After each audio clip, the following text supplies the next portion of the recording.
kind of realizing now that Wonder Woman and Aquaman are the only two DC movies that I'm reviewing that are probably still canon, like everything else I'm talking about. Probably not even part of this universe anymore, so.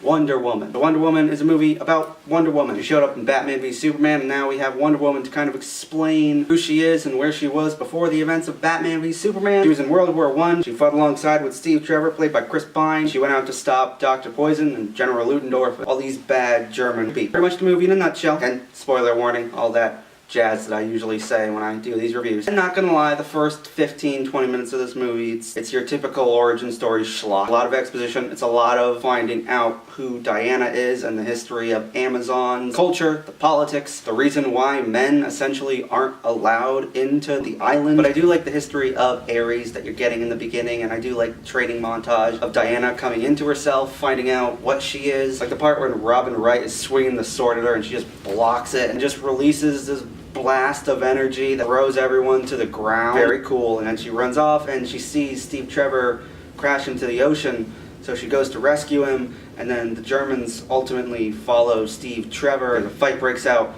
and Robin Wright ultimately dies, tells Diana that she has to go with Chris Pine to stop the war because Ares is ultimately behind the war. And I do like the kind of fish out of water situation once Diana and Chris Pine actually go off to the war, because it's like this entirely different culture that Diana is trying to learn. The scene when they're on the boat, they're that heart to heart. It's one of my favorite scenes in the movie. Kind of trucking along because it's not really until they actually get to the war that you get to more exciting stuff. So she does finally end up on the front, and the whole sequence of No Man's Land, which is hands down the best part of this movie. She's like, we gotta go across there. Chris Pine's telling her it's no man's land. The reason they call it that is because no one can cross it. We've been here for 2 years trying to gain ground, and we haven't. There's nothing we can do. We can't do it. And she's like, no, you can, but I can. And she starts charging across the field, blocking all these bullets. You're getting Rupert Gregson Williams' score, which Rupert Gregson Williams' score for this movie is amazing. I listen to that score all the time. It's Rupert Gregson Williams' score and also that blend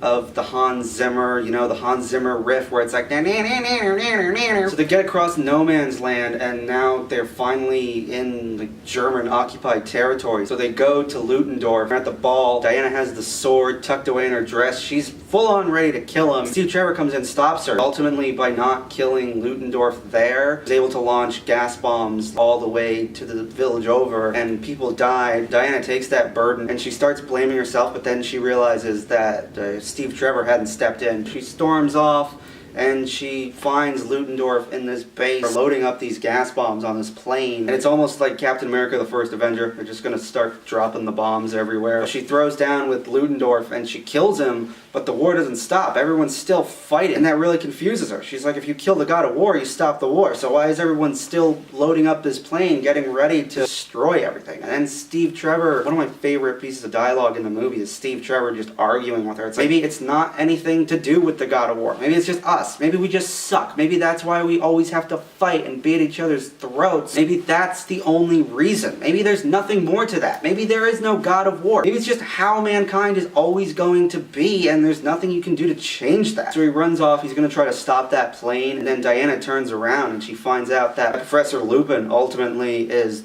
the real Ares. Which, I'm gonna say, I kind of saw that twist coming when she first stormed into the war room earlier in the movie. Because Professor Lupin kind of looks at her with this look of familiarity, like he knows her. So I was just like, yeah, the one guy isn't Ares, that guy's actually Ares, and sure enough, that's what it was. They pulled it off well enough. Diana has the sword, she has him dead to rights, she's gonna go stab him. He destroys the sword, he's like, that's not the god killer, you're the god killer. And he's given her the whole history, his side of the story that kind of contradicts what was being told earlier in the movie. And the third act of this movie really is kind of the least engaging part. It's a bunch of green screen CGI nonsense. Finally having the villain in play Ares is one of the coolest DC villains ever, and he just kind of comes off very underwhelming in the movie. But he is thrown down with Diana, and he pins her down. Steve Trevor runs up and he says, I have to do this. I can save today, you can save the world. So I'm going to hop on that plane and fly up. And just everything from the music, the way it's edited, Chris Pine's performance, that scene works on an emotional level because all those things come together. The way Chris Pine's performance is in that scene. He has this fear and he's crying and he puts the gun to the canisters. He takes a minute to breathe, to really reflect on what he's about to do. And rather than see him pull the trigger, you just see the aftermath. You see the explosion go off and Diana just starts raging out. She's beating the piss out of people left and right. She's about to kill the Dr. Poison lady, and then she kind of realizes that this is the game that Ares is playing. This is what he's trying to do. He's trying to prove his perspective of mankind, which is they are not worth saving because they're garbage people. And she says, no, you're wrong. They're more than that. They fight and they kill each other, but they're also capable of love. And that's what I choose to believe. He's throwing the lightning bolts at her. So she absorbs the lightning, she leaps up into the air, and she's like, goodbye, brother, and then just kills Ares, and Ares is dead now. Again,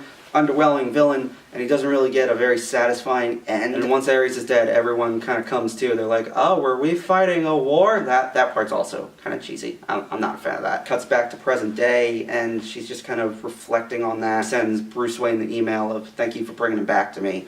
And she hears an explosion outside, she charges into battle, and that's the movie. I know one of the simpler reviews I've done. I just feel like the movie's straightforward enough that you don't really need to go too in depth about like all the things underneath it. But in the end, Wonder Woman is great. I think it's one of the better movies in the DC cinematic universe. Gadot really comes into her own as Wonder Woman in this movie. Chris Pine is great as Steve Trevor. The score is amazing. Patty Jenkins is a really great director. I'm glad she's coming back for the next movie. I do want to know how Steve Trevor is alive in Wonder Woman 84, but I guess we'll find that out when we see it next year. Really, my only problems with the movie are just the first 15 minutes are kind of generic origin movie bullshit, and the entire third act is just green screen CGI nonsense with a very underwhelming villain. But it doesn't detract from my enjoyment of the movie. I feel like that's how you know you have a good movie. When the negatives, you notice them, but they're not detracting from your overall enjoyment. They're not detracting from the overall experience. I think Wonder Woman is great, and I think Wonder Woman is a movie that I'd buy on Blu-ray. So I did buy it on Blu-ray, and I was watching the Blu-ray, and that's why I'm doing a review now. Anyway, we're still trucking along with these reviews for Shazam. My review for Justice League is going to come out soon, which that'll be fun to talk about. Anyway, Wonder Woman. Whatever you think about it, sound off in the comments, and if you like what you've seen, you can click right here, and I will see you guys next time.